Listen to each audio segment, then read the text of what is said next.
Is the universe fine-tuned? No.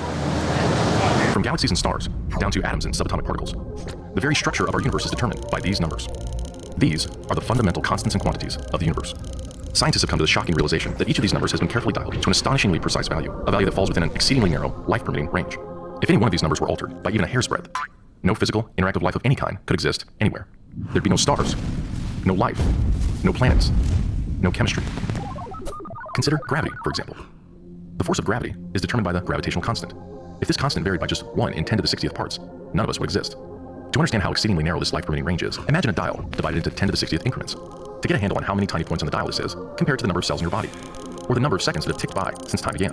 If the gravitational constant had been out of tune by just one of these infinitesimally small increments, the universe would either have expanded and thinned out so rapidly that no stars could form and life couldn't exist, or it would have collapsed back on itself with the same result: no stars, no planets, and no life. Or consider the expansion rate of the universe. This is driven by the cosmological constant. A change in its value by a mere 1 part in 10 to the 120th parts would cause the universe to expand too rapidly, or too slowly. In either case, the universe would, again, be life-prohibiting. Or, another example of fine-tuning. If the mass and energy of the early universe were not evenly distributed to an incomprehensible precision of 1 part in 10 to the 10 to the 123rd, the universe would be hostile to life of any kind. Wherever physicists look, they see examples of fine-tuning. The remarkable fact is that the values of these numbers seem to have been very finely adjusted to make possible the development of life. If anyone claims not to be surprised by the special features that the universe has, he's hiding his head in the sand. These special features are surprising and unlikely.